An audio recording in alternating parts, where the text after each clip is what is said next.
don't take again. They wanna have some fun. They wanna keep on dancing. We can keep on. Salut, moi c'est Henri, et j'ai 22 ans. Salut, moi c'est Nathan et j'ai 21 ans. Alors moi j'ai réalisé une terminale SVT avec spécialité physique-chimie.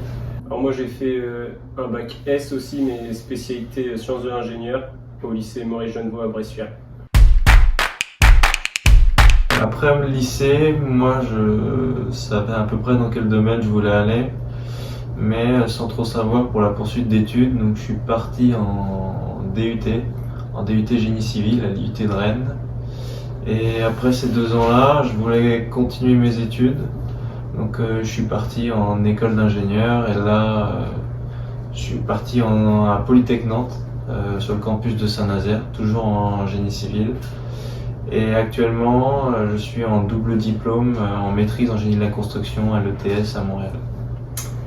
Alors moi après mon bac, je suis parti à Polytech Nantes directement en prépa intégrée pendant 2 ans, donc comme le DUT de Nathan. Et ensuite, après ces 2 ans, j'ai intégré toujours dans la même école la spécialité génie civil en cycle ingé, mais là j'ai changé de campus, je suis passé de Nantes à Saint-Nazaire. Et donc comme Nathan, je suis également en double diplôme à l'ETS à Montréal, également en maîtrise en génie de la construction. Alors moi après le bac, je suis parti en prépa intégrée à Polytech Nantes. Et donc une prépa intégrée c'est quoi pour ceux qui ne savent pas? C'est globalement comme une prépa classique, à différence qu'on n'a pas de concours à passer. Donc globalement à la fin il y a quand même une charge de travail pour la préparation de ces concours et surtout une charge de stress qui est moindre. Donc ça peut être intéressant sur ce point de vue-là. Et sinon dans le contenu c'est globalement comme une prépa classique, donc avec beaucoup de maths et de physique.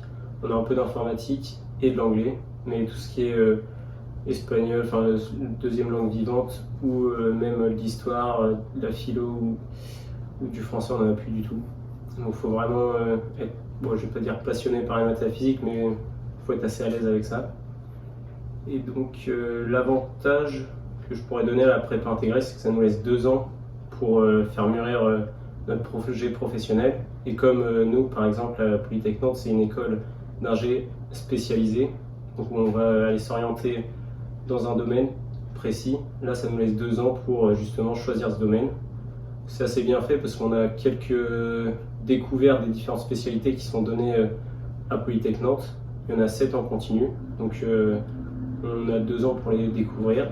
Et s'il n'y en a aucune de ces 7 qui nous intéresse, on peut, parce qu'en fait l'école Polytech c'est un grand réseau et on peut aller postuler dans d'autres écoles.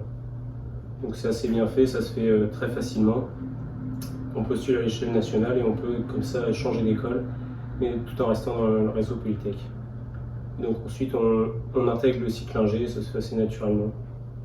Enfin, pour nous ça se fait très naturellement. Donc voilà. Donc moi avant d'intégrer Polytech en 2021, j'ai réalisé un DUT, actuellement un BUT, donc ça c'était l'ancienne, avant l'actuelle réforme, c'était ce qu'on appelait un DUT, donc un diplôme universitaire de technologie. Et à la différence d'une prépa ou d'une prépa intégrée, on est directement spécialisé. Donc dans le domaine de son choix, on retrouve, il y a des DUT chimie, il y a des DUT génie construction, génie civil. Il y en a dans quasiment tous les domaines. Et donc moi je me suis orienté vers un DUT génie civil et construction durable. Donc c'est une formation qui est beaucoup plus technique, donc appuyée sur de l'application concrète avec des études de cas, aussi bien à travers des professionnels de la construction, alors passés ou encore actuels. Pourquoi passés? Parce que certains de nos professeurs, par exemple, étaient d'anciens conducteurs de travaux, donc intervenaient, étaient au contact sur le terrain tous les jours, et donc se sont reconvertis dans le poste d'enseignant. Et à travers cela, donc on a l'œil du professionnel qui vient nous détailler un peu donc les démarches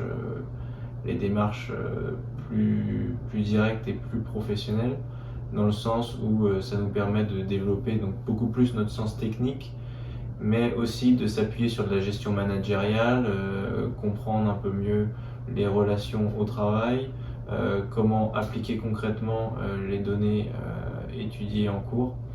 Et voilà. Concernant les charges de travail, c'est quand même assez volumineux.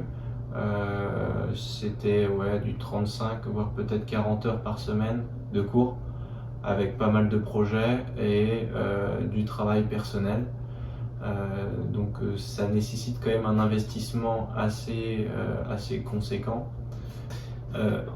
Pour revenir sur les projets, c'est quelque chose qui prend pas mal de temps, et c'est pour ça qu'il faut bien choisir sa spécialité. Il faut être sûr dans quel domaine on veut travailler plus tard, parce que ça nous prend beaucoup de temps. Le métier de conducteur de travaux en général, qui est quand même une des issues principales à la sortie de cette formation, c'est un métier qui demande beaucoup d'investissement, pas mal d'heures de travail, de grandes journées de travail avec ses collègues.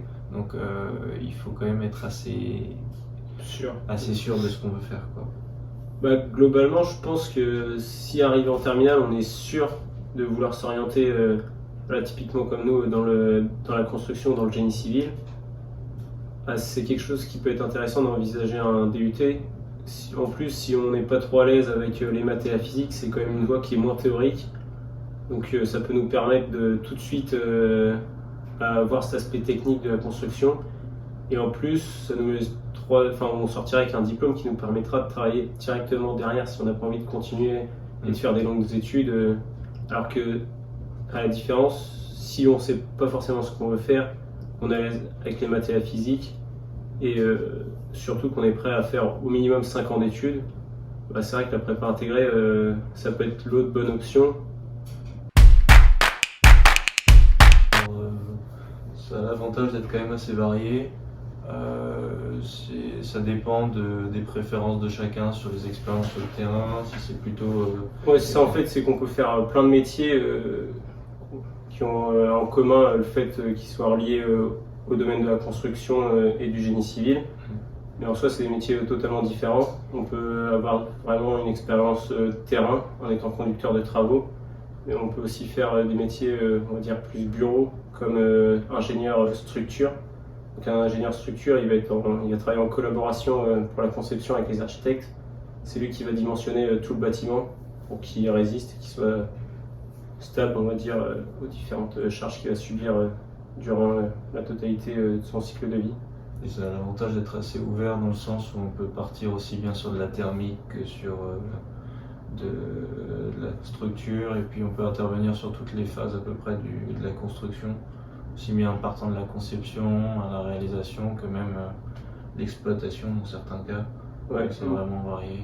On peut même faire de l'assistance à la maîtrise d'ouvrage. Donc là, on intervient directement auprès des clients. On peut travailler pour des collectivités territoriales, donc aussi pour donc des villes ou des départements, pour les accompagner dans le choix des travaux. Donc c'est vraiment très varié. Il y en a pour tout le monde, globalement. Moi, après les études, déjà je suis partagé entre revenir travailler en France et rester travailler ici. Ça va dépendre de l'acclimatation à la vie locale.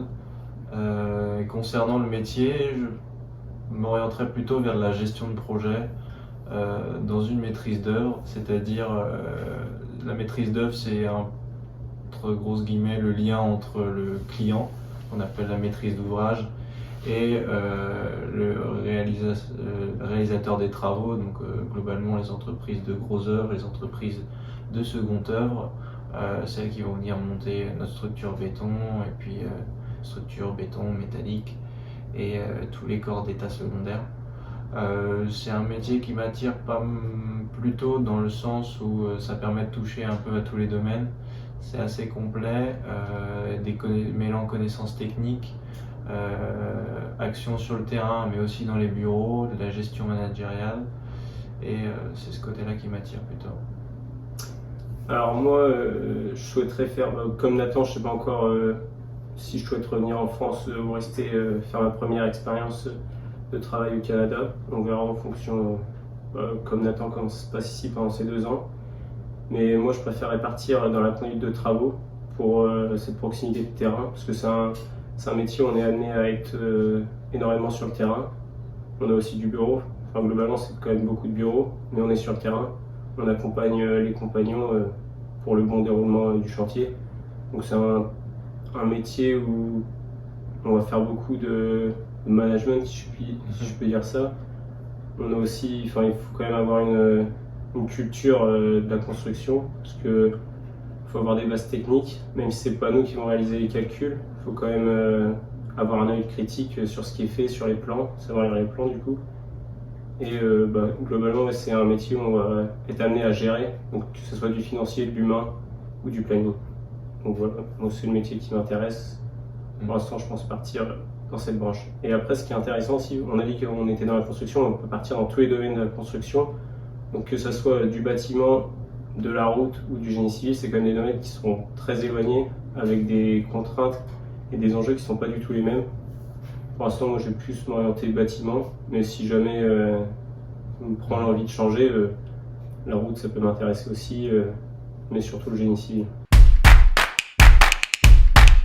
Par rapport à mon DUT, je trouve que ça a été une très bonne expérience dans le sens où elle a pu m'apporter pas mal de connaissances techniques, chose qui peut être reprochée, enfin pas être reprochée, mais qui est beaucoup demandée à la sortie d'études pour l'intégration sur le terrain. C'est ce qui peut faire la différence aussi dans l'intégration dans le monde professionnel, c'est-à-dire avoir un peu plus cet aspect technique et cette connaissance plus poussée de ce qui se passe réellement sur les chantiers par exemple, à la différence d'études qui le sont plutôt théoriques. Et de plus, ça m'a permis de faire 2 stages et ces stages-là ont une vraie vocation pour l'ouverture dans le monde professionnel, dans l'idée qu'on peut découvrir un peu à droite à gauche les domaines dans lesquels on souhaite travailler ou à défaut dans lesquels on ne souhaite pas travailler. Et c'est aussi la force d'un stage. Ce qu'il faut se dire, c'est qu'un stage, c'est pas nécessairement un choix irréversible. Et c'est pas parce que j'ai fait un stage dans un domaine que je pourrais pas changer après. Donc c'est une bonne expérience.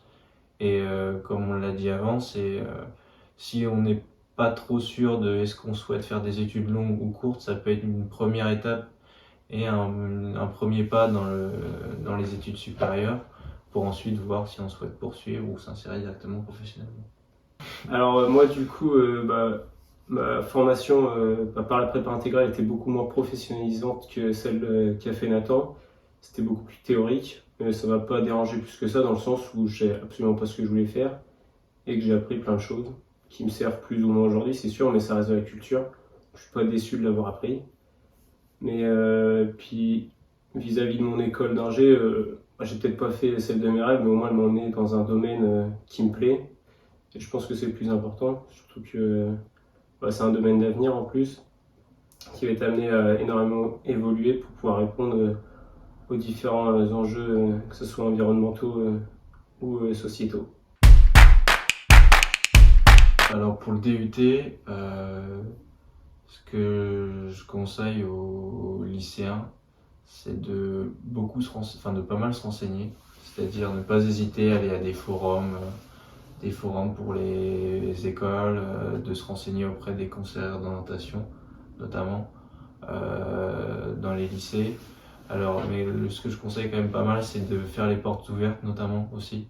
C'est d'aller voir directement les étudiants actuels, d'échanger avec eux, de voir qu'est-ce qui vous plaît, qu'est-ce qui vous plaît pas, qu'est-ce qui vous attire dans les formations, les détails et contenus des formations.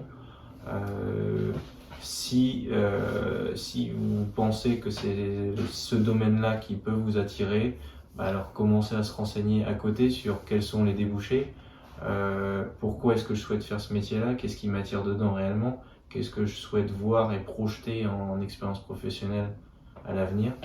Donc c'est toutes ces choses-là que je conseillerais de se renseigner pour un futur lycéen.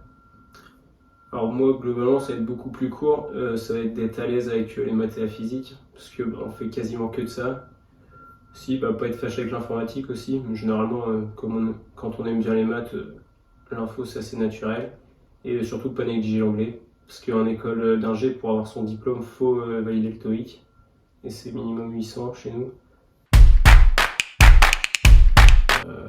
essentiel, c'est la motivation aussi. Ouais, moi je dirais bien mettre en avant tout ce qu'on fait hors de l'école.